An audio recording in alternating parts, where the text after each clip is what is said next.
Hello, everyone, and welcome to today's webinar. My name is Natalie Mims-Frick, and today we're going to be sharing information about our EndUse Log Profile project and releasing our publicly available data set that's representative of the U.S. residential and commercial building stock. I'd like to give a special thanks to all of our technical advisory group members who have joined us for the past 3 years and helped guide the project, as well as all of our partners who helped us with data. Finally, I'd like to thank the Department of Energy's Building Technologies Office for funding this work. I have a few logistics that I need to go over before we get started. First, we are recording this webinar, and I will send out a link to the video and the slides to everyone who registered for the webinar. Everyone on the call is muted except for our panelists, so please use the Q&A box to send us questions at any time during the presentation. We will have staff that'll be answering questions in real time in the Q&A box, and we'll also have a question and answer session at the end of our presentation. After I go over our agenda, I will put a link to the slides in the Q&A box as well, so you can download them if you'd like. So today we have 2 speakers. First, we will be hearing opening remarks from David Nemso from the Building Technologies Office. And next, Eric Wilson from NREL will discuss the project overview, methodology and results, and how to access the EndUse Log Profiles. I'll offer a few conclusions, and then we'll move on to our question and answer session. Our first speaker is David. He's the director of the Building Technologies Office at the Department of Energy's Office of Energy Efficiency and Renewable Energy. David brings to DOE more than 3 decades of experience in the industry, including being the Director General of the Department of Energy, Utilities and Sustainability for New South Wales and Australia, the President of the Alliance to Save Energy, and running an energy consultant practice. Thanks for joining us today, David. Great, thanks very much, Natalie. Appreciate that. And look, I really appreciate this work. I don't have any slides today, and if you know me at all, that's out of the ordinary. So I'll tell you why I don't have slides, because we have to turn to Eric Wilson and Andrew Parker of NREL, because it's really very interesting, important work.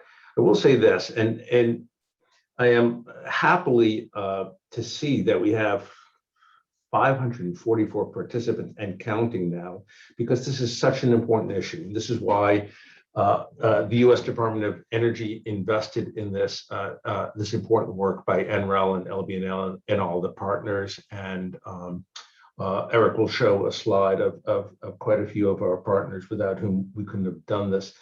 You know, again, if you've ever seen any slides from me, I always start with one about how important the building sector is. And it's this week as COP26 starts in Glasgow, as the U.S. Congress and the President finalize an infrastructure and budget reconciliation package. We're highly attuned to the role that buildings play in our national energy and decarbonization agenda. So my standard first slide is broad brush. Buildings are just under 40% of U.S. energy use, 74% of U.S. electricity use, more at peak, et cetera, et cetera.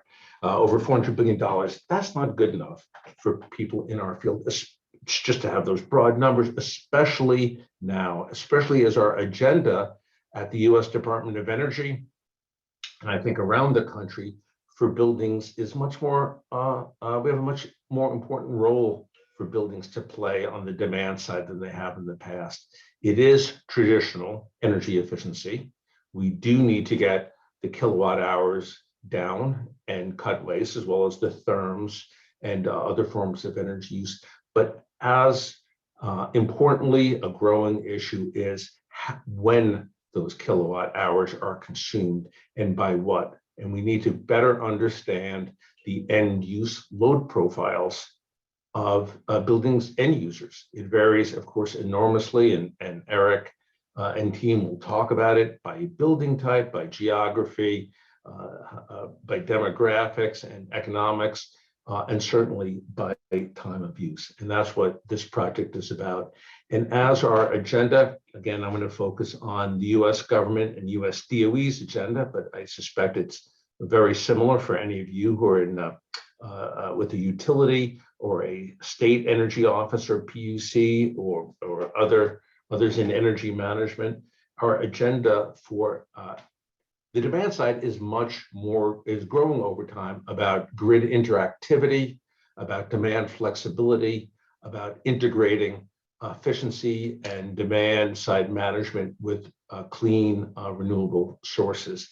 And to do those activities, those interactive, time-sensitive, flexible activities, we need to have quality data on end-use load profiles. And that's what this is about. It's about data and it's about quality, so that these important decisions that affect a lot of money, a lot of kWh, a lot of kW, a lot of carbon can be made on as informed a basis as any. So I hope that's what you're here. I'm going to again, just say we're at 600 participants now, and I think the reason for that is because you all know that. So having said that, again, I want to thank all the partners who provided data and other forms of support. Look, if we had the budget at DOE to do a national, national collection of fresh data, we would. We didn't. That was not realistic for us, but our ability to use the resources we had and to work with you on collecting and reconciling data has been essential. So with that said, back to you, Natalie, and looking forward to hearing from the two labs today. Thank you, David. So many of you already know Eric Wilson, but for those of you who don't, he's a senior research engineer at NREL and is the principal investigator for this project. Eric conducts research on building energy use and demand flexibility at a local, regional, and national scale. And he leads a team of researchers working on ResStock, a simulation framework for residential building stock analysis that you'll hear more about today. I'd also like to briefly introduce Andrew Parker, who's one of the co-PIs on this project, who will be here to answer Q&As during our session later on. Andrew's a researcher at NREL and leads the work on ComStock, a simulation framework for commercial building stock analysis that you'll also hear about today. Eric, we're looking forward to your presentation. Thanks, Natalie, and thanks, David, for that great introduction. And good morning to everyone. Really excited to have you all here. As Natalie said, I'm going to start by giving a brief overview of the project and our motivation for creating the data set that we're releasing today. And after that, I'll go through our methodology at a high level, show some results, and then show you a few different ways of accessing the data. So first off, end-use load profiles, we heard from David, they're needed for a wide variety of applications. Those applications range from utility resource planning to solar and storage system design. But the existing load profiles that are out there are often outdated, limited to certain regions or building types. And because of the high cost of traditional circuit level end-use submetering, we estimated that a national submetering study would cost maybe hundreds of millions of dollars and would just be cost prohibitive to try to produce a data set using pure submetering at the national scale. So to address this challenge— And Eric, I just want to say, yeah. DOE appreciates you not spending hundreds of millions of dollars. Let me say that on the record. Thanks, David. To address this challenge, the Building Technologies Office funded a 3-year project, which was led by NREL and supported by Berkeley Lab, Argonne, and several industry partners. That, again, we couldn't have done this without them. And here I just want to pause and really thank the Building Technologies Office for their leadership and vision. You know, we wouldn't have even been able to get started on this project if we hadn't had people at the Building Technologies Office to have the vision to invest in building energy modeling going back decades, and then more recently in the ResStock and ComStock tools. So thank you to David Nemso, Monica Newcomb, Amy Herone, Joan Glickman, Harry Bergman, Dale Hoffmeyer, Eric Werling, and Amir Roth, and others who really invested in a lot of the building blocks for this work. It made it possible for us to begin on this project 3 years ago today. So thank you all. So our first step in this project was recruiting a most excellent technical advisory group of representatives from a very wide array of organizations, many of whom were interested in using the load profile results, but it also included experts from all of the most prominent regional load research studies.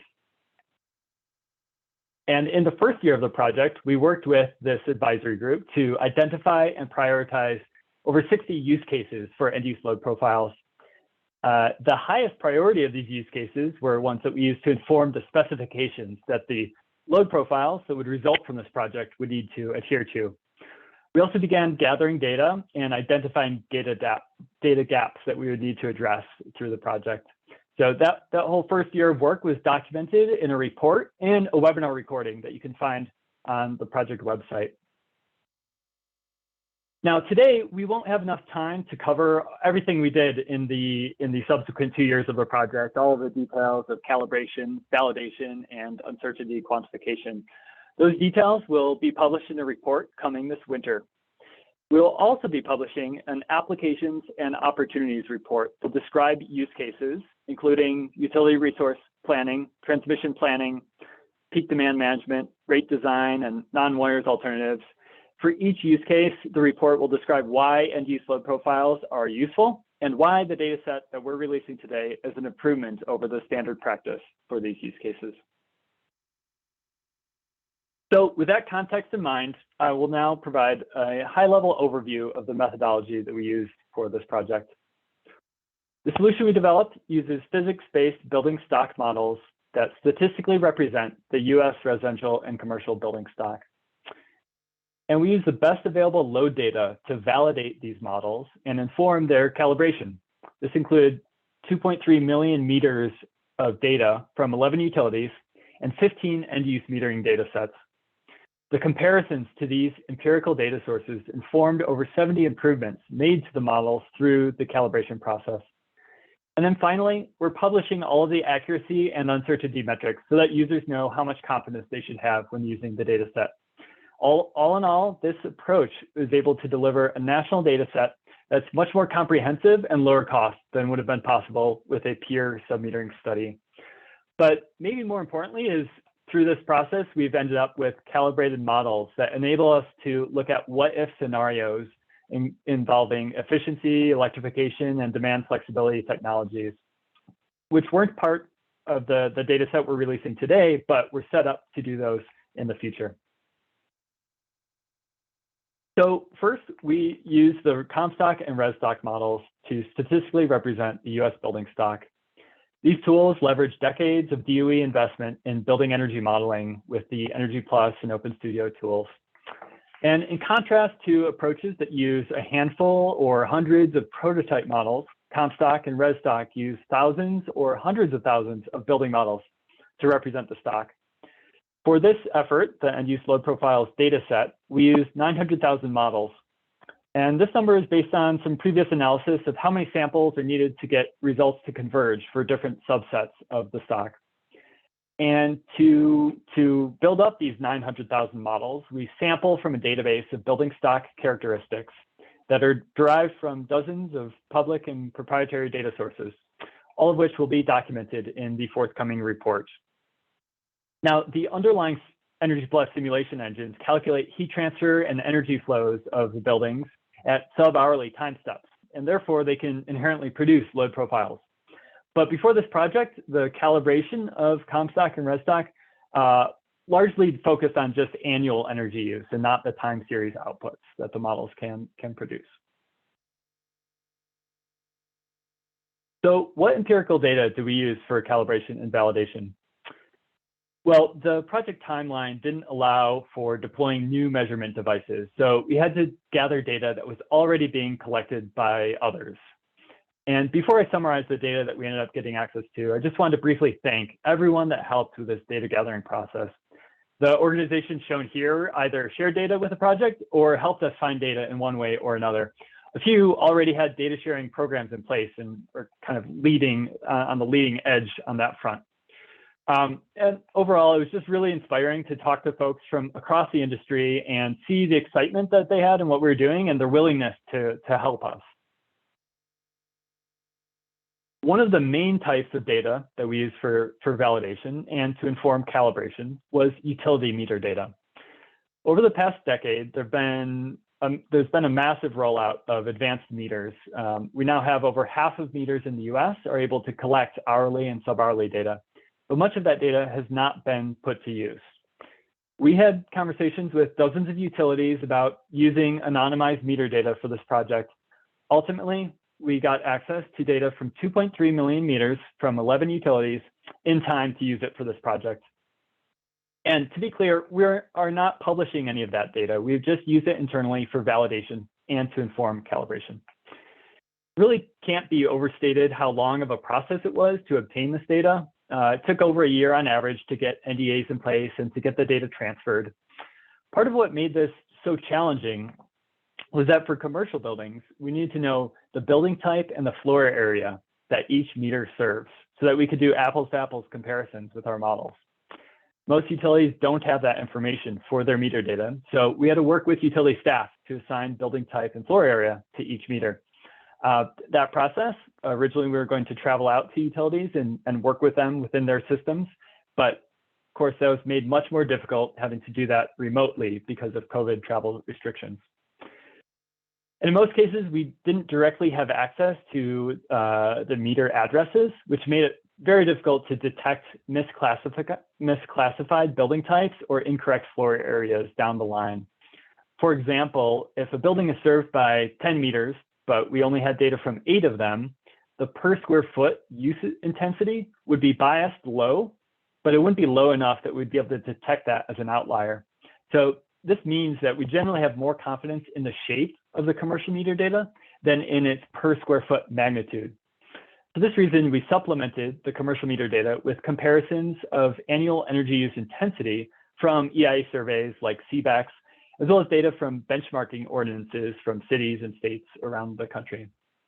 The forthcoming report documents this whole process and also how we've characterized the uncertainty associated with the commercial meter data because of these challenges.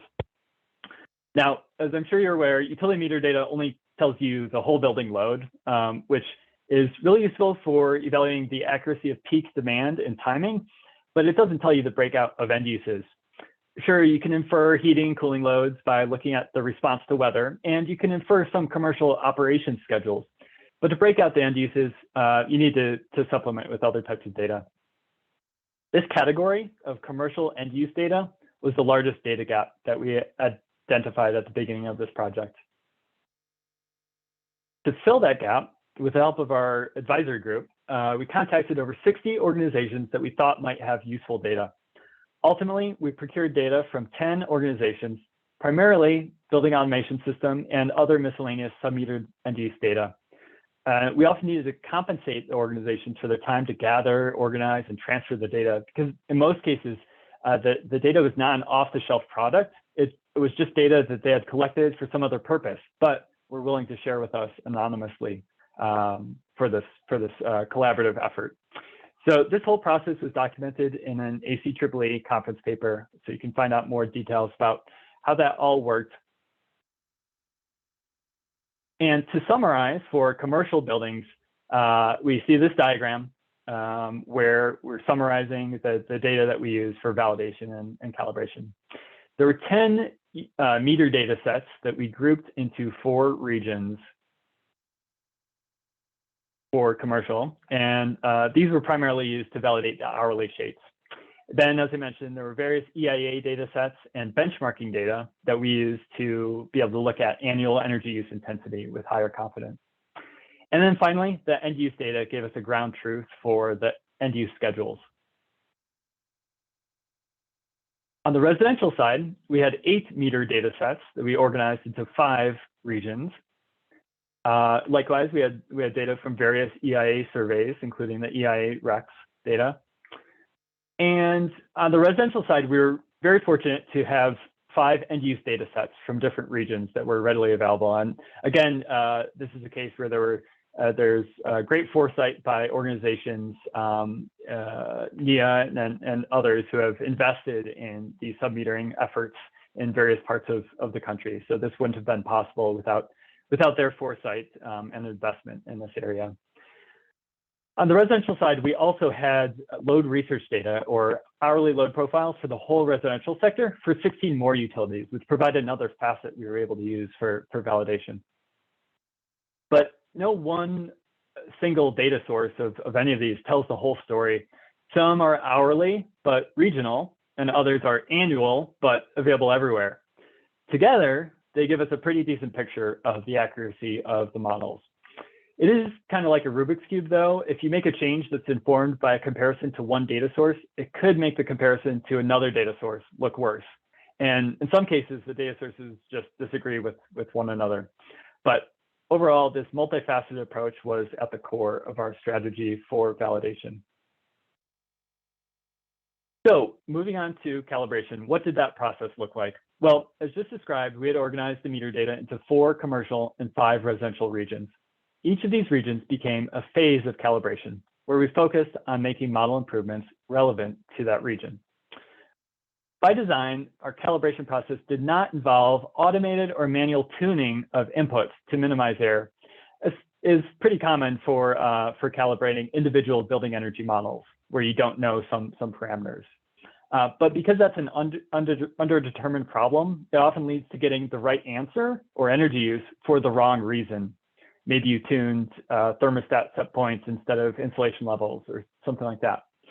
We really wanted to avoid that so that we could use these models to analyze what-if scenarios. So instead, we found and analyzed data about the stock from sources such as the ones here.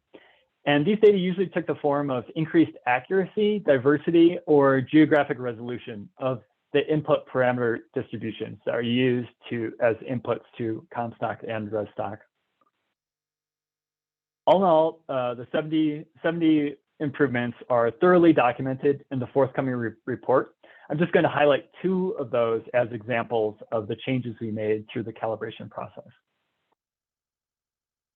First, on the commercial side, is one involving hours of operation. So prior to the calibration effort, Comstock was modeling all buildings of a type, say retail or office or school, with basically the same exact operating schedule for things like air conditioning, ventilation, lighting, and occupancy, which you can imagine provides pretty unrealistic aggregate loads if everything stacks together. We know that retail stores, restaurants, and offices have a lot of diversity in their hours of operation. So to address this, we derived probability distributions for operation start time and duration, shown here as a heat map from 7 of the commercial meter data sets, and then introduce these as probability distributions for the buildings modeled through Comstock. So in this way, we were able to get more realistic diversity in terms of the hours of operation for the models run through Comstock. Now, on the residential side, one improvement that I wanted to highlight was a new occupant behavior model that stochastically generates realistically spiky end-use schedules for appliances like electric stoves and dryers, as well as hot water usage. This approach uses time use survey data from 55,000 people from the American Time Use Survey. So that's where people write down the timing of everything that they do for 24 hours.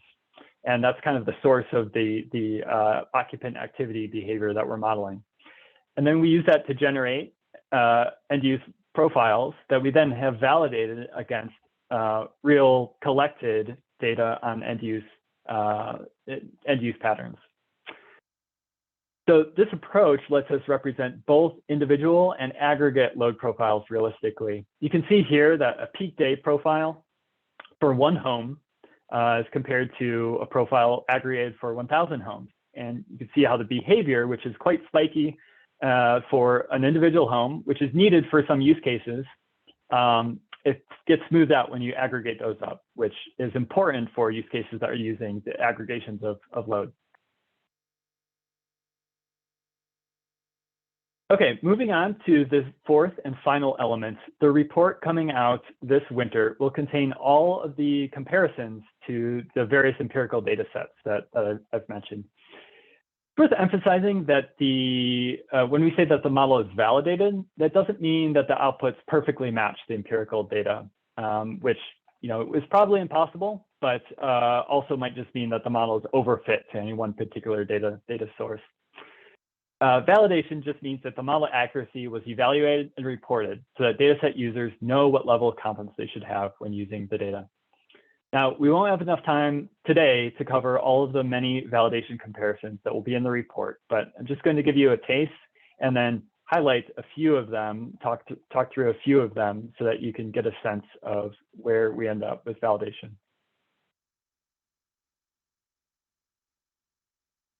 So one example is a table like this that shows the percent error for key quantities of interest that we define for the project. Some of those quantities of interest are things like the average daily maximum and minimum loads for each season: shoulder season, summer season, which is cooling dominated, winter season. And then also the average maximum load for the top 10 days with the highest load. So each row in this table here shows the percent error against one of the 10 commercial utility meter data sets. And this table shows that percent error for small office buildings. The report will have tables like this for all of the commercial building types. This is a similar table showing the percent error for the entire residential sector. In this case, it's just one table. We didn't break it out by building type, and comparing against the 8 residential utility meter data sets. Now, some of these errors are higher than we'd like to see, but keep in mind that these comparisons provide just one facet of calibration. The winter peak here in Tallahassee, Florida is overestimated by 128%. But the other data sets in the same climate region in the Southeast here have much lower errors. And if we compare the modeled monthly electricity sales from ResStock outputs to EIA data, again on a monthly basis, for Florida as a whole, it looks spot on. In the end, we weren't able to determine what exactly was causing that discrepancy for Tallahassee, but we didn't want to overcorrect the model by introducing a change that was specific to the city of Tallahassee. So it's very important to remember when you're looking at these summary statistics, it's just one way to look at validation. And these tables in particular attempt to boil things down to just a few numbers, so it's more concise and able to see more at a glance. But it's really important for dataset users to look at the metrics and comparisons that are most relevant to their application, whether that's a specific location or a specific building type, et cetera. So now I'll show a couple other examples that get at this multifaceted approach to validation. So here for commercial meter data, we have box and whisker plots that show the distributions of per square foot energy use intensity for small offices, compared between Comstock outputs, the utility meter data, and EIA CBEX data. So keep in mind here that when we're comparing to the CBEX data, it's for the entire census division. So we expect to see differences because of climate. Also, the CBEX data is from 2012, and the meter data is typically from 2019. So there's some differences because of that as well. But if magnitude is one side of the Rubik's Cube, then the shape of the load is another. And here on the right, we see comparisons of average 24-hour loads for each season against all 10 of the data sets, again, for small offices. The stacked colors here represent the end uses outputs from Comstock, and the dashed lines show the upper and lower bounds of the 80% confidence interval of the mean for each meter data set. For small offices, the shape comparison looks pretty good. And the report shows comparisons like these for all of the commercial building types. Now, if we switch to a different building type, strip malls, we see that, again, the shapes look pretty good when you compare them, but the magnitudes, the distributions for the meter data look quite different from Comstock and CBEX. Now, strip malls are a case where we don't have as much confidence in the energy use intensity magnitude of the meter data, because we think likely we're missing a lot of the tenant meters in each strip mall, which brings down the energy use intensities, because we're still dividing by the square footage of the entire strip mall. So for strip malls, we think it's more justified to compare the magnitude of load to CBEX and other data sources like benchmarking data. You can still use the meter data for the shape comparisons. But again, this gives an example of the importance of the multifaceted approach to validation. Now turning to residential, another facet that we used for the residential validation was the whole sector load research data that we had for 16 utilities. As with the Comstock comparison, the stacked colors here are the ResStock end uses, and showing here average summer and winter 24-hour day loads. We also have on-site solar represented in ResDoc. So we plot a dashed line at the top of these stacked colors to represent the net electricity. Mostly that just shows up in California, where you can see a difference here with the dashed line from the top of the stacked colors. For this load research data, we don't know the sample size behind these, so we are estimating uncertainty at plus or minus 10%. Now for these, we were really pleasantly surprised to see how good these comparisons looked, considering that most of these utilities were not in regions that we were focusing on for calibration. And again, looking at ERCOT here is maybe another counterexample to what we saw in Tallahassee, where the winter load looks pretty good in Texas. Okay, so you've seen the validation results, you have a sense of what they look like, but some of you may be wondering how much the accuracy improves through the calibration process. So I'll highlight a couple examples here, but the report will have a bit more on this topic.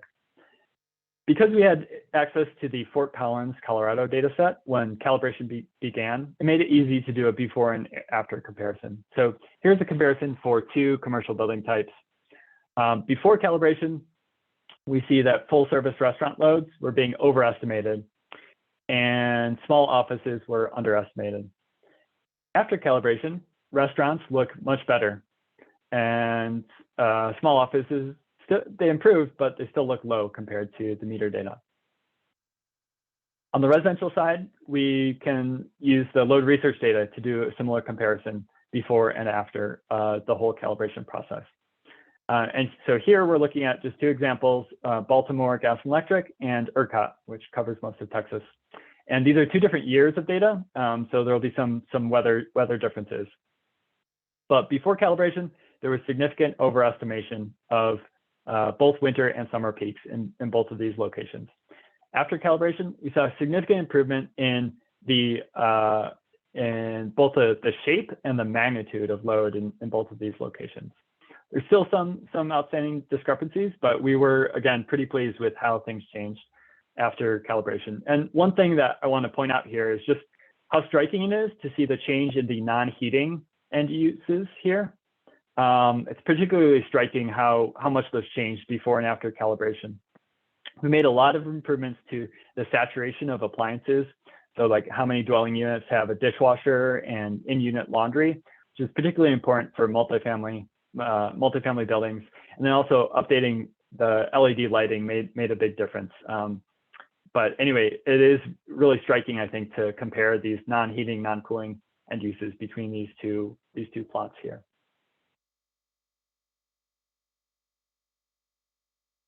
Another question that I want to touch on is how much uncertainty there is in the results. To answer this question, we developed a new approach to uncertainty quantification for building stock models. It uses machine learning surrogate models to evaluate millions of permutations of model inputs so that we can propagate the uncertainty ranges in model inputs through to the outputs. Now, generally, we see that there's a 4 to 12% uncertainty for the peak load magnitude, depending on the building type and location. And again, there will be a lot more details on this in the forthcoming report. The other major source of uncertainty is due to sample size, the number of buildings or dwelling units or models that we use to calculate a particular output. So here in this example, we are looking at the uncertainty and we see that it's about in the 0 to 15% range. If you look at having 1,000 samples, we see the uncertainty is up to 15% for the various quantities of interest that were most important for this project. So as long as you're using 1,000 samples, then we think that you can stay under 15% uncertainty for those. Aggregations that are based on fewer samples will have higher uncertainties, most likely. So that's one thing to keep in mind when you're using the data set. Another question that I want to touch on is how the results compare to previously available national level data. So EPRI was one of our partners on this project and has been a thought leader in this area for years. They've hosted a load shape library on their website. Some of the data in the library are only available to EPRI members, but they do provide a publicly available end use data set. And they're very upfront about the confidence and precision levels and of the data that they're providing under this library, and how it's unknown, the confidence and precision levels, and say that it should be treated as a sample reference. It provides 24-hour shapes for 6 different day types, both peak and average days in different seasons. So while this has been a useful resource for many years, we see that the data set we're releasing today will be a big improvement over what's been available to the public in this load shape library. And the other data set I wanted to talk about is one that's been on openei.org for about 10 years now. And it was actually developed by solar energy researchers that ran some building energy models to do some analysis of solar PV potential and decided to put the outputs on OpenEI. And it's ended up being pretty widely used by the solar and utility industries and also by academic researchers. Basically, it just contains the outputs of commercial and residential prototype models simulated using Energy Plus, using typical meteorological year weather data in about 1,000 locations. So some of the big limitations of this data are that it represents just one vintage of construction, 2004 code compliant construction for commercial and 2009 construction for residential. So it really lacks any diversity in characteristics and operation. An example of this is for residential, there's none of the buildings that were modeled include electric space heating outside of the Southeast. And in marine climates, you don't get any air conditioner. All homes are modeled without air conditioners. So those are just a few of the examples of the limitations of that data. It's also, there's no weighting factors, so it can't be used to aggregate and understand aggregate load impacts. And again, we see that the data set released today will be a big improvement over what has been available previously. Okay, now I will talk about the different ways to access the data sets. And after that, we will have time for Q&A. So first off, the project website is the landing page for the data set. And you can see the URL there. It provides instructions on how to access the data set in different ways. I'll cover each of those. You can also access the quarterly presentations that we made to the advisory group, which for the time being, until the report comes out later this winter, these provide the best documentation that's available on kind of what progress we made, what we accomplished through the project. We also have some answers to frequently asked questions that we've posted on the project website. So the first way to access the data is a set of EndUse Log Profiles that have been pre-aggregated in many different ways for ease of use. We know a lot of people are interested in accessing the files in a format that's small enough that it can be opened up in Microsoft Excel. So we tried to think of all of the most common combinations of pre-aggregating the files or pre-aggregating load profiles that would be useful for large numbers of people. Each of the files here has the sum of the load for one commercial building type or residential dwelling unit type for different geographic areas. You can see the list of geographic areas here. They vary in size from larger climate zones down to smaller counties or PUMAs from the Census Bureau, which get smaller than counties in urban areas.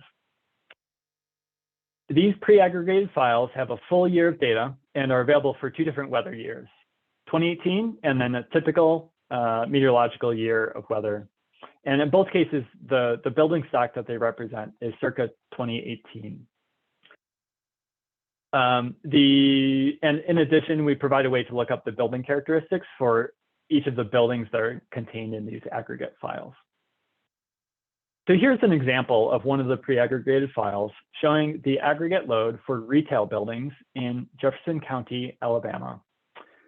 You can see that as a full year of data with 15-minute resolution, as indicated by this timestamp column here. And this column here shows that the results are based on 202 building energy models that in total represent 27 million square feet of retail space. And the rest of the columns have the EndUse load data with units of kilowatt hours. We expect that these pre-aggregated files will be sufficient for many applications, but we know that some users will want to make more custom aggregations. because of the very large size of these data sets at 16 terabytes, custom aggregating is really only possible using big data techniques that put that ability out of reach for many users. So to address this challenge, our team developed some online data viewers that can handle the big data behind the scenes and make it easier for users to come up with those custom aggregations. So the web viewers, they're still in beta release. We'll continue to improve them over time, but they provide a way to view end-use load profiles by geography, state or PUMA right now. And then probably the most powerful feature is you can filter by different building characteristics. And you can also view distributions of building characteristics there, and you can download CSVs of any of the custom aggregations that you come up with. So I will show an example of that now. So the first thing you'll see when you arrive at the data viewer website, it will prompt you to log in.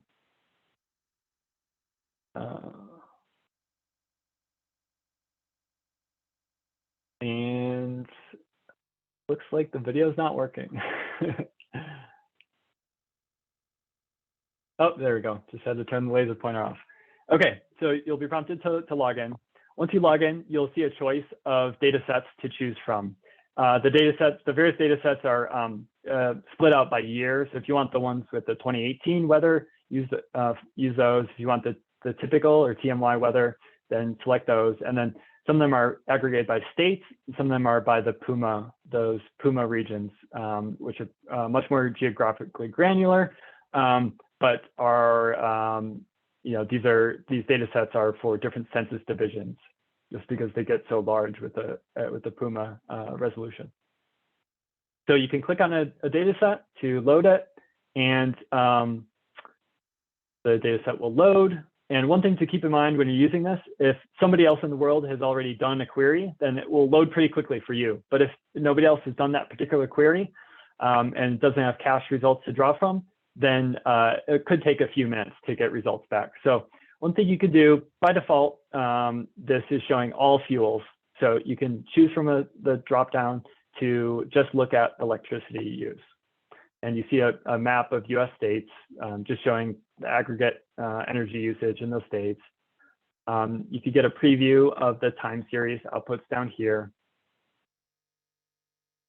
And once that loads, you can select one of the states or other geographic regions and click on Explore Time Series to dive into the time series results just for that geographic area. In this case, Washington State.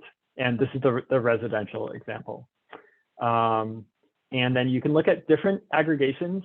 Here it's just showing an average day. You can also look at just the peak day and look at how the different end uses contribute.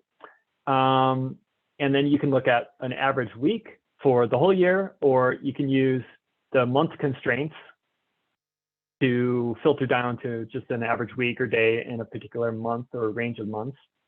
And then to view the whole year, you can select a year from that time series range.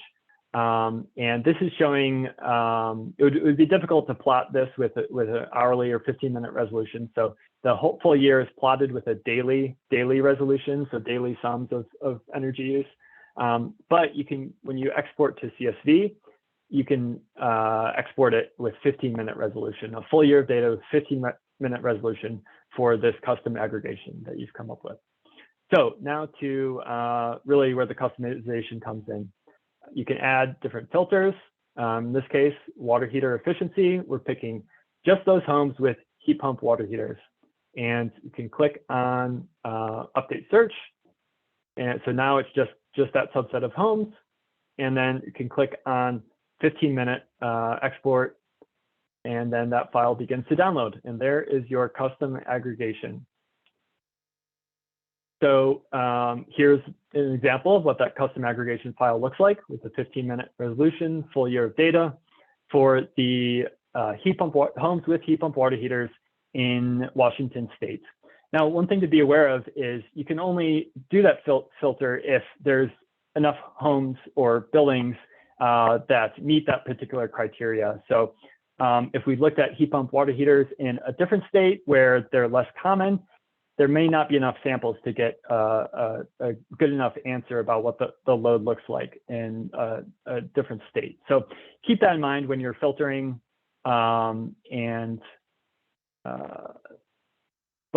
with that, we come to the final and third way of accessing the data set, and that's the ability to query the full 16 terabytes of data. Now, we heard from some users that they wanted this ability. Now, everybody can download individual time series files from the database.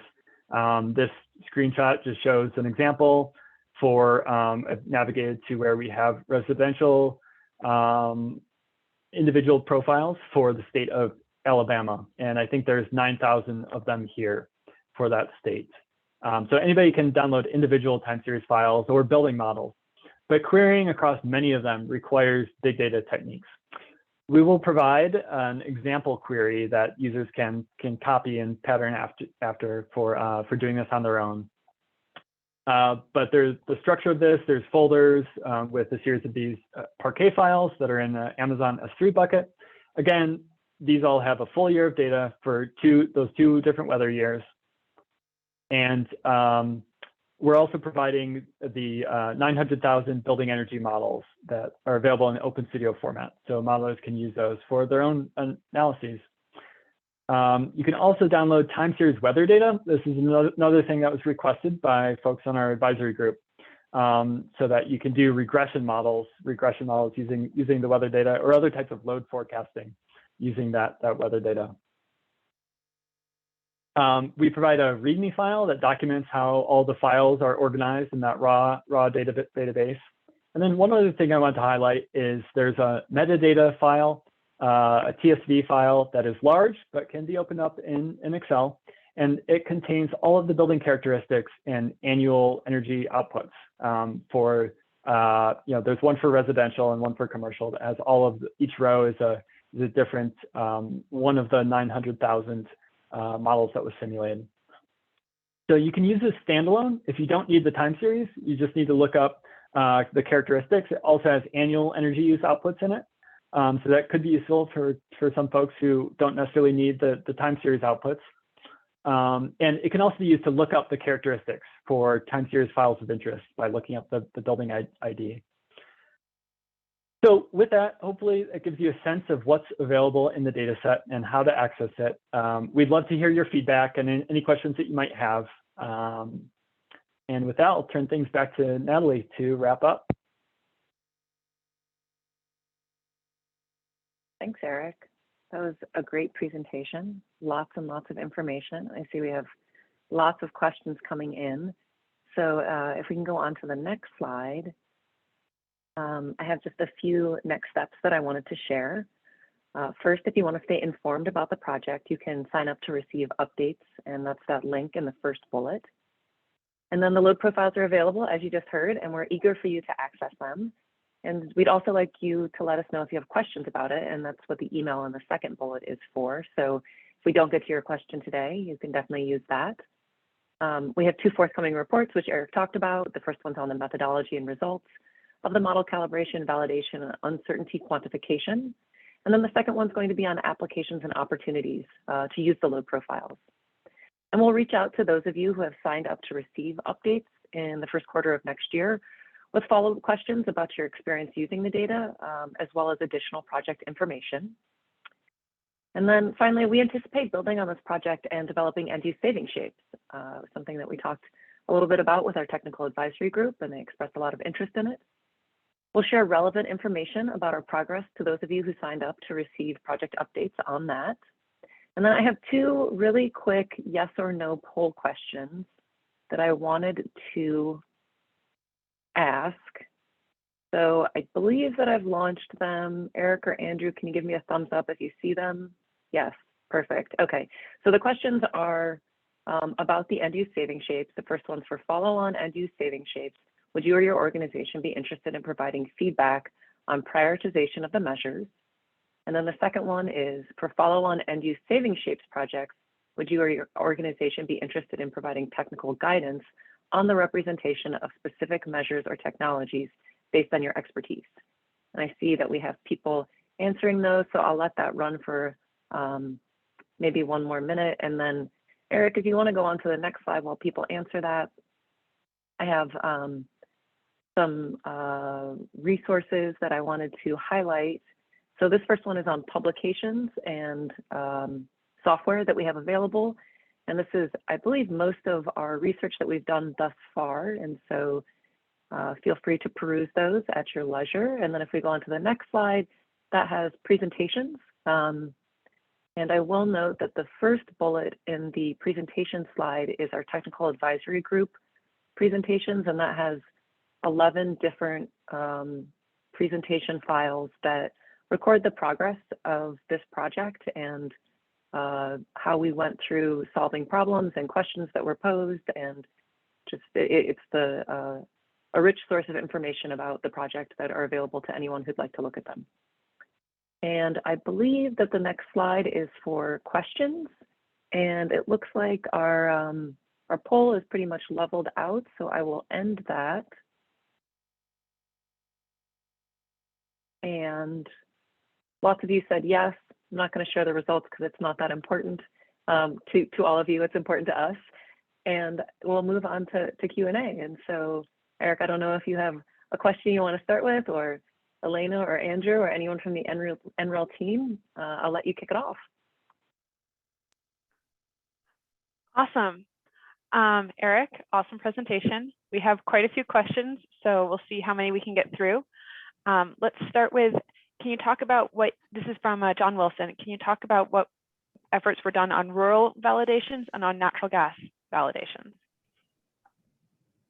Yeah, thank you. That's a great question. I'm going to go back to this map a little bit.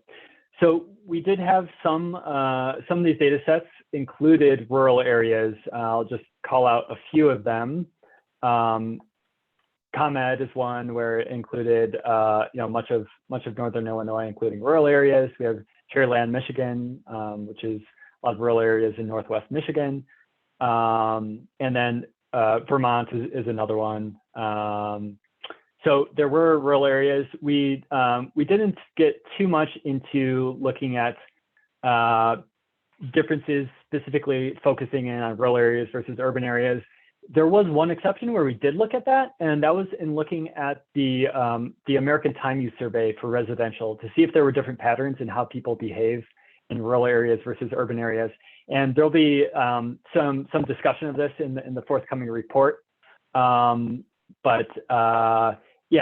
We did see kind of moderate differences. If you really focus, we're a little bit limited by the data available in the Time Use Survey, but if you focus in on Manhattan and compare that to New York State outside of New York City, you did see some differences in behavior there. Not as big as we were actually expecting, but we did incorporate some of the geographic diversity into shifting occupant behavior patterns forward and backward in time. You see also there's a Washington Post article about how time zones affect people's behavior. If you're on the edge of a time zone, then just like the time at which you wake up can mess up your sleep schedule, things like that. So that's another aspect that we tried to account for in looking at the American Time Use Survey data.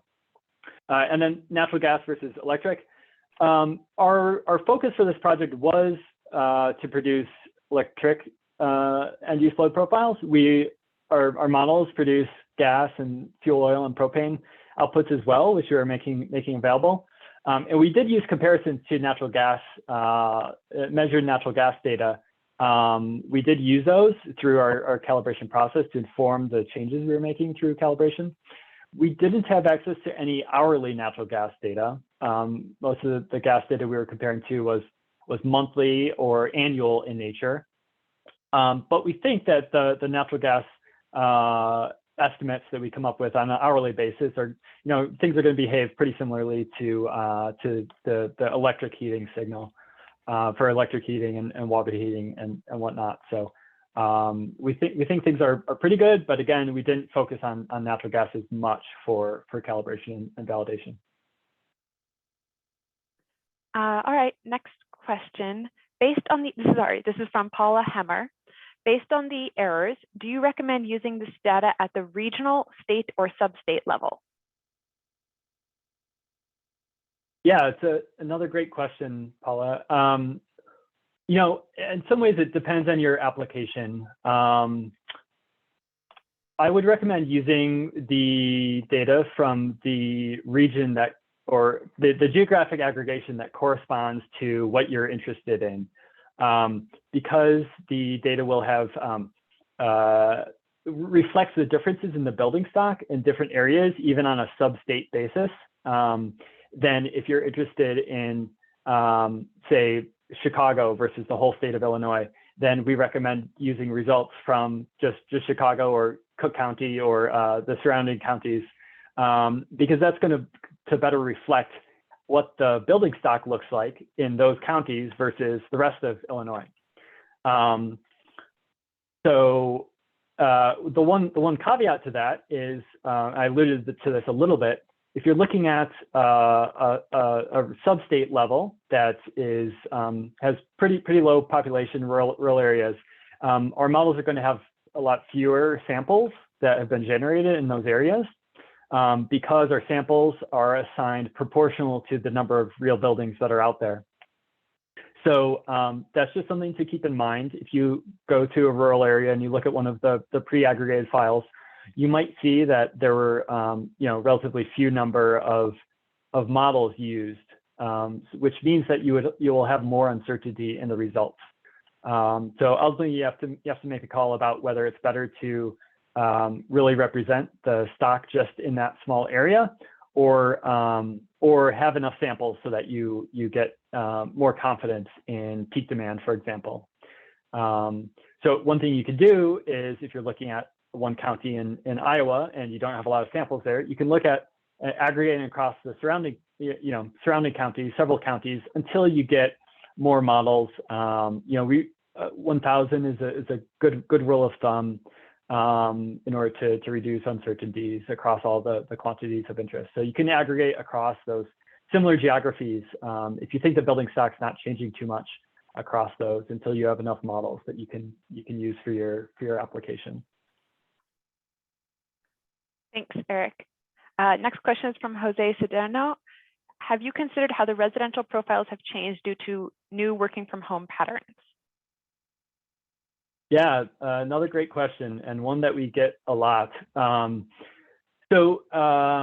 Yeah, this is something we've given some thought to, and actually, one of our project partners, NIA, who has an ongoing submetering study in the Northwest, has been collecting data during the before and after COVID, and has some data on how profiles have changed. And what you see from that data collection effort, as well as others that have been published in different parts of the country, you see that the first few months you saw a very large change in behavior, but then you kind of saw a leveling out of that. And I think the latest from the NIA study showed maybe a 6% increase in usage in the middle of the day for their study after more than a year of pandemic. So I think it remains to be seen a little bit how much that continues to level out. So we're all keen to follow and see what changes. For sure, there's going to be some lasting impacts in how people behave and commercial real estate patterns and population migration, and all of that is going to be really important to capture eventually. As I mentioned, our models represent the stock circa 2018, and all the data we were comparing to was pre-pandemic. So we're not capturing any of that yet. But one nice thing about our models is, because we use a lot of data sources from the census, commercial real estate data, the American Time Use Survey data, that get updated regularly. Once we have data from those sources that are from post-pandemic, we can then plug those into our models, generate a new data set, and it should account for some of the changes due to the post-COVID changes in behavior in commercial real estate and things like that. So anyway, point is that we hope the models, because they're they're these bottom-up physics-based models that will have some longevity, even if there's a major change into how people behave. We can update the inputs, and the models can live on with the new inputs plugged in. Thanks you for the question. All right, this is a multi-part one that several people have been asking different portions of, and it has to do with data access. The highest level one is, can we get hourly profiles? People want 8760s, and that's a question. And then the second one related is, can we get individual building profiles instead of aggregates? And the third one, which is related, is, will there be an API? So that's not going to be just Eric. I think that's going to be several of us answering together. Sure. So yeah, can you remind me of the first one? 87 hourly profiles, individual buildings, okay, yeah. and API. Yeah. So right now we're all of the files we're making available have 15-minute resolution, so 8760 times 4. It can be aggregated to 8760. If people are interested, we can think about eventually adding in 80 hourly resolution files that people can access if that makes things a lot easier. That way you don't have to aggregate from the 15-minute resolution on your own. Individual buildings? Yeah, so talked about this a little bit. You can download some individual building profiles from the data set landing page. It's this slide here. So you can navigate to, for example, a folder with all the files by state. And then you can click through and find individual building files that you want to download. I don't know if Andrew or somebody else wants to chime in. I don't think you can download these in bulk. Really, we provide these, the idea behind these is to access via the big data techniques. But it is possible to download the individual load profiles. But like I said, there's 9,000 of these for Alabama. So you can download some of them and see what they look like and use them.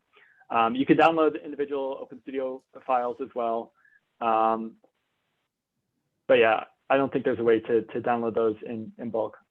So Andrew, I see you unmuted.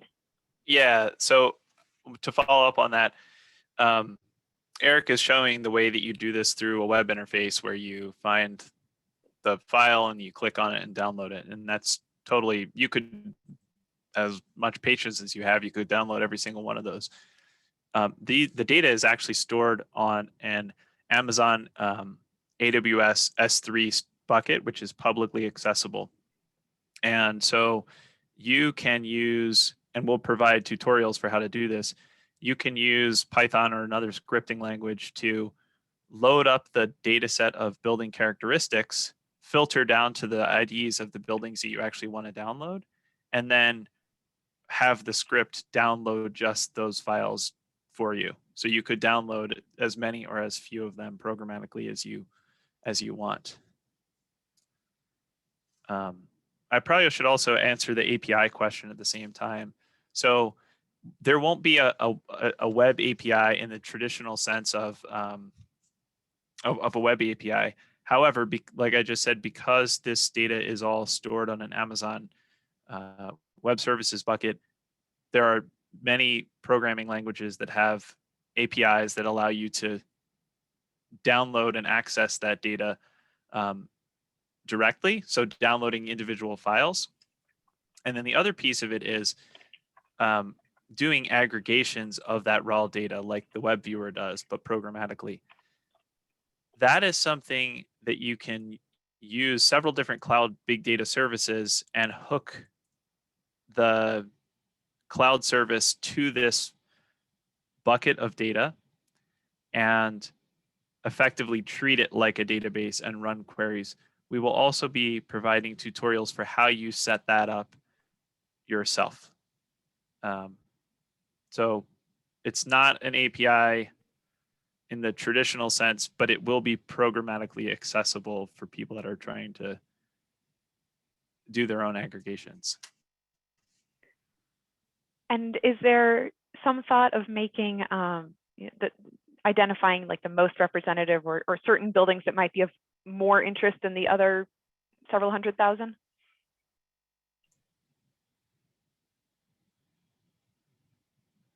Yeah, that was a question actually earlier in the chat that I answered, which yes, that's something that we would like to do. It's hard to say like what is the most typical building. So that's something that we would like to figure out in the future of how exactly we identify those and provide maybe a subset of the most typical 100 or 1,000 or whatever it is, built models and results. All right, the next question is from Mayank Sharma. This is regarding the strip mall comparisons that were shown. The question says, the models and the actual AMI data distribution have some differences. Will this mean that the efficiency, flexibility, electrification planning could be suboptimal compared to other building types? What can utilities, design firms, and so on do to address this uncertainty?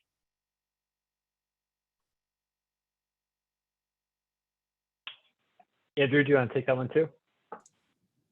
Yeah, I can. So I think this is the broader question here, right, is for when you look at different regions or different comparisons between some set of measured data and the model results, depending on what you're looking at and what region, what building types, what time of year, et cetera, you're going to see different levels of discrepancy because this is an enormous data set with many different comparisons that go on. So my best advice really is to take a look in the report that comes out at whatever use case you're thinking about, and look at the comparisons that are relevant to your use case. So for example, if you're a utility and you're looking at peak load estimation, right? You want to understand what the peak load of some certain subset of buildings is or something in your service territory. You can look at the errors associated with that region and those metrics, and then decide yourself, well, does this make sense to use this data set for my use case? And the answer is going to vary depending on your use case and where you are in the country.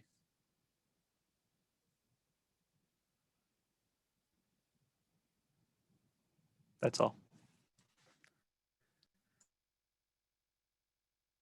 Sorry, there was an ambulance and I muted myself. The next question is from Xiaoyu Zhang. Will you publish new data for the weather of other years? For example, some years with extreme heat waves may be particularly useful. Yeah, that's a good question. I'd say that's on our wish list. We don't have any current plans to do that, but it's on our wish list to be able to look at other weather years from the past that maybe have extreme heat or cold examples, and then even potentially looking at future weather projections of future weather and running those through just to understand what some of the peak demand and also things like resilience impacts might be.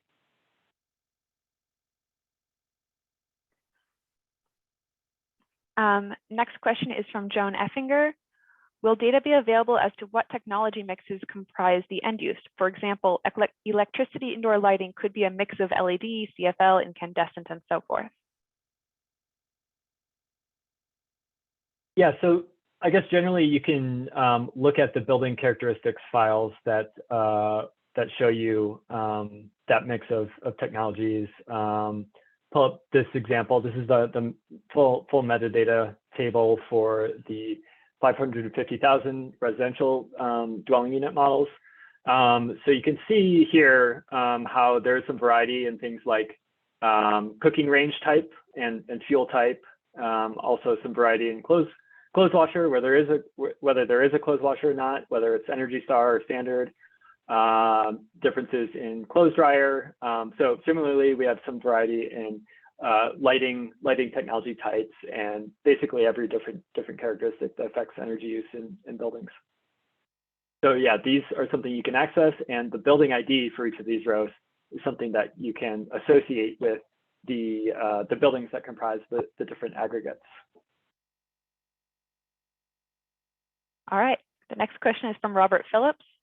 Eric, you mentioned CBEX as a data and benchmarking source. Have you classified any building types according to NAIC codes?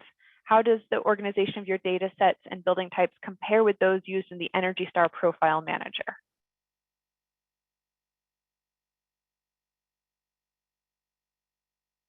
Yeah, somebody else should probably answer that. Andrew or Yeah. Elena? So I think it's a two-part question. First, the NAICS codes. We did look at NAICS codes. So NAICS codes are the National Something Industry Classification System. And many utilities have NAICS codes associated with each of their meters. And so at the beginning of this project, when we were looking at grouping data by different building types, we looked at NAICS codes because that was something utilities had available, and that would have been very convenient. But what we found was that NAICS codes are, for industry, they're generally pretty good, right? You can say like this is a steel mill or this is a concrete factory or etc. For commercial buildings, the classifications are generally not distinct enough to identify commercial buildings in the way that we would typically do them. So they may say sales or something, and there's not really a way to tell like, well, what are they selling there? So we found that NAICS codes are not really a reliable way to classify commercial buildings. So that was the first part of the question. The second part of, go ahead. I was going to say the second part of the question is the Energy Star Portfolio Manager. So unfortunately, well, not unfortunately for the people that have data in there, but Portfolio Manager data is not publicly available, and it's not something that even is available within the lab system, right? That's part of the story with Portfolio Manager. So we did not do comparisons to data inside of Portfolio Manager as part of this project. All right, next question is from, which one do I want to do? Layden Gobad, can you talk about the geometry of the buildings created for the building energy models? How do they compare against actual buildings? Yeah, that's a good question. So I can speak to residential, and then maybe Andrew, you can talk about commercial. So for residential, we have a variety of data on floor areas for individual single-family detached homes, single-family attached, multifamily, 2 to 4 units, multifamily with 5 or more units, mobile homes. So we have data on the distributions of floor areas for each of those different building types. And those are typically as a function of vintage and location. So we know in a given region or area, and it's, the single family detached homes in a certain vintage, say the 1950s, typically have floor areas that are distributed. I don't know, most of them are in the 1,000 to 2,000 square foot bin, and we have smaller bins than that too. So we have distributions for the floor area. We also have distributions for the number of stories that affects building geometry, and then that's also a function of vintage. So you see more 2-story homes in pre-1940s vintages, and then also in more recent vintages. Also building heights. So for multifamily buildings, including low-rise, mid-rise, and high-rise, we have some data from EIA recs on the heights of the buildings that the dwelling units are in and how those are distributed geographically.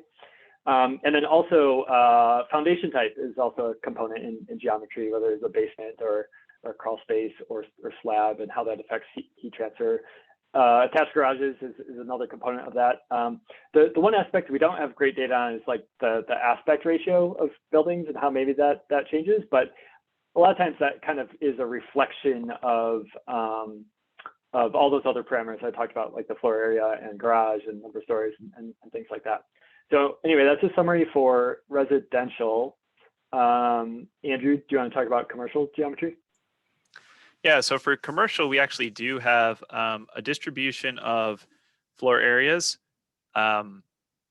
aspect ratios of the buildings, orientations of the buildings. So, right, are they north, south, or east, west facing? Distribution of window to wall ratios. Those are the primary kind of variances in the geometry. And then all of the building models are basically a rectangular. Oh, and also the number of stories. Forgot to mention, that's important. So all of the models are some sort of rectangle, which represents the aspect ratio of that building. So it could be long and skinny or square. And then it's rotated.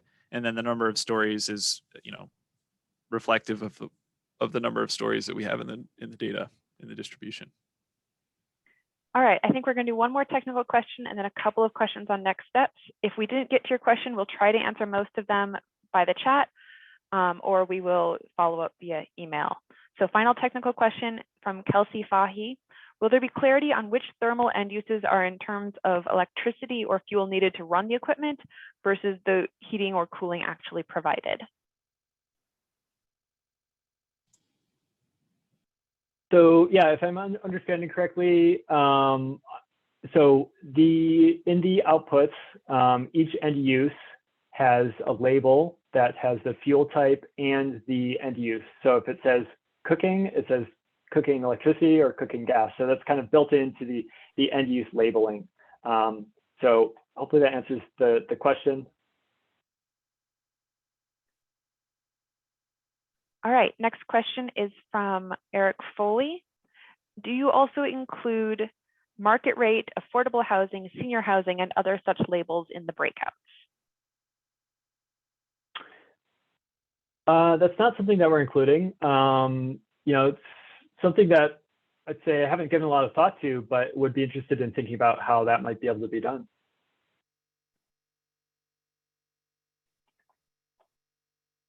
From Emma Gonzalez Lauders, how often do you think the load profiles should be updated to account for electrification, EV charging, and installation of solar and storage?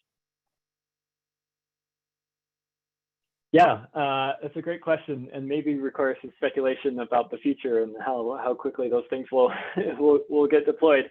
I guess regardless of how often I think they should be updated, we're really limited by the data sources that we're using for inputs.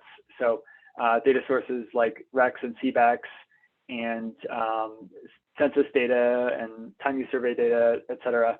American Housing Survey is another one. And all those have some lag in terms of when the data become available. And in some cases, it's just a year or 2 years. In some cases, the lag is 3 or 5 years for the data to become available. One thing we did for LEDs actually was to use kind of cutting edge studies on LED saturation, where we didn't have to rely on any of those data sets that had more of a lag, so we were able to get up-to-date data. But I would say, yeah, unfortunately, we're a little bit limited about the cycles that it takes for all the data we're using to get updated.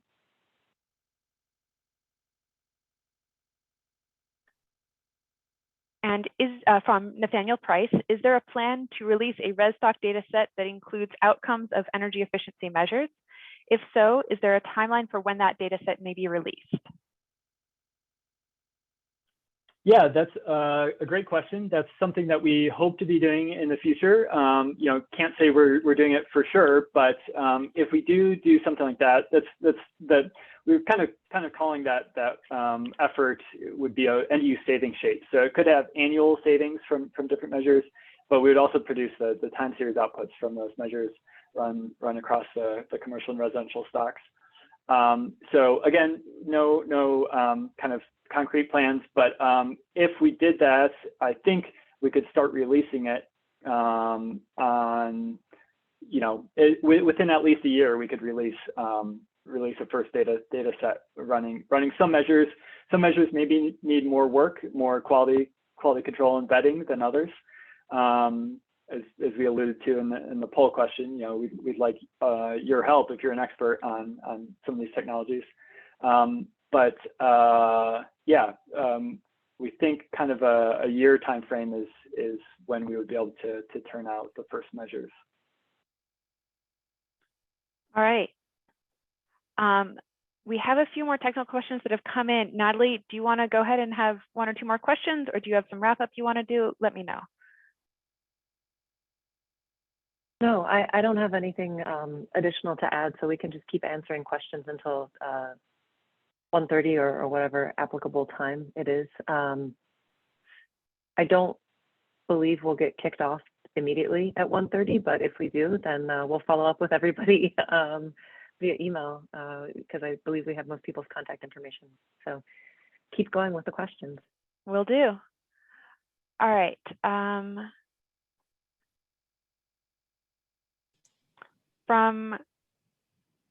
Well, okay, there's been this question a few different ways. What is the major difference between this data set and ORNL's AutoBEM?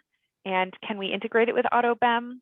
And I guess those are the two main versions we've had.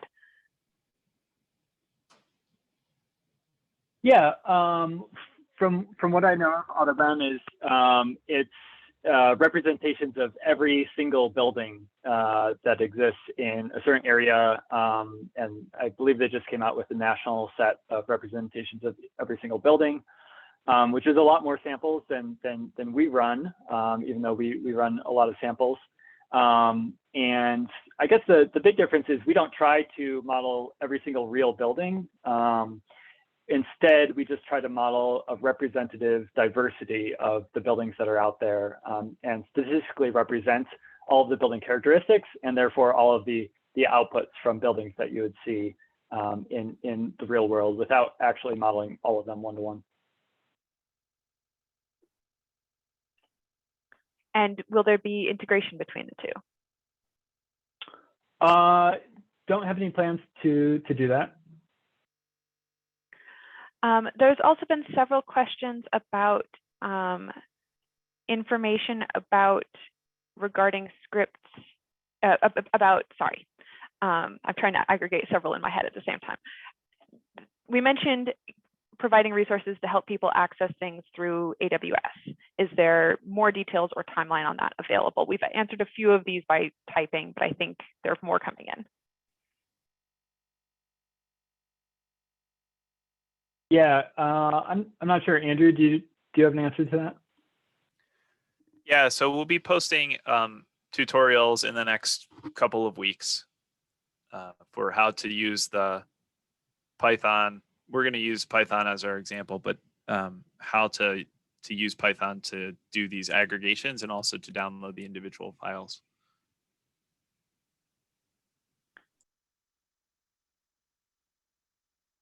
From Sean Becker, is there a simple end-use peak electricity demand field, or is it necessary to aggregate that from the individual fields?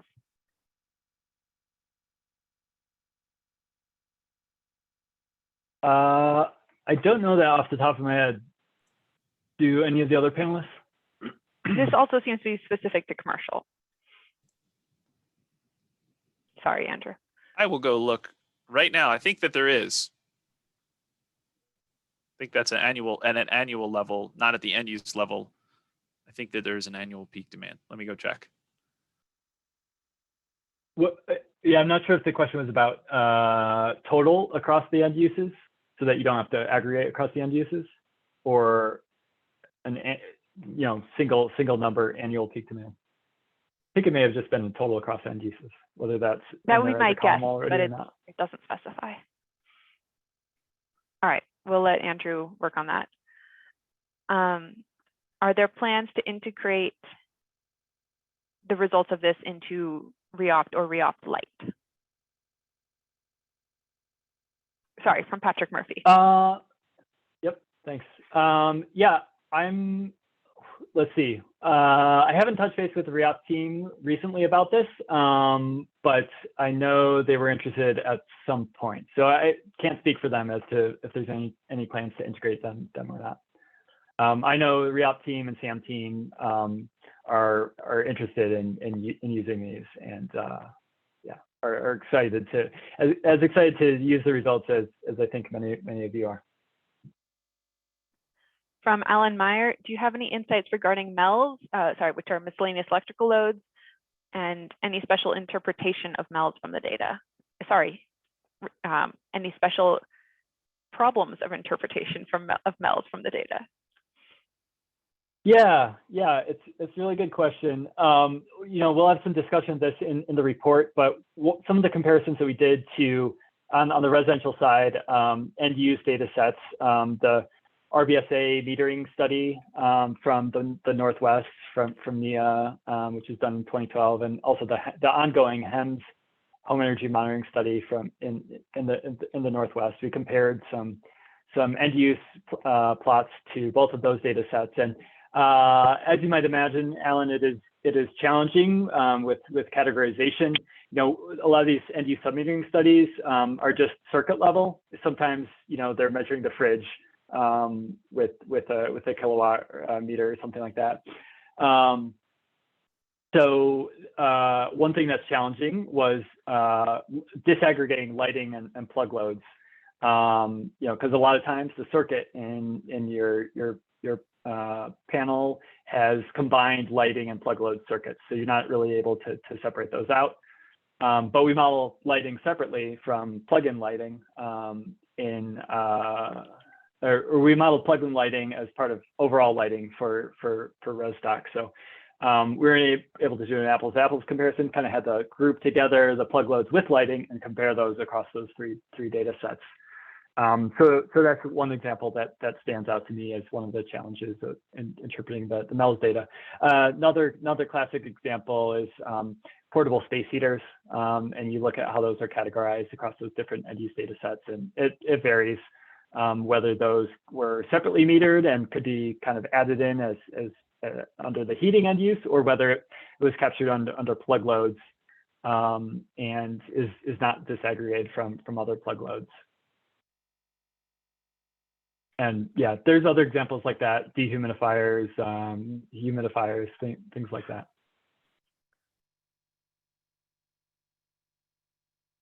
All right, that brings us to 11:30. We'll try to get through any remaining questions through email or other follow-up mechanisms, and we'll be in touch. Natalie, do you have a better sign off than that? Thanks, Elena. Yes, thank you everybody for joining us at the webinar today. And as I said, I'll be sending the recording and the slides out. You have lots of ways to reach the team if you have questions about accessing the data. And we will be following up, especially if you sign up to receive updates on the project. And thank you so much for joining us, and have a great day.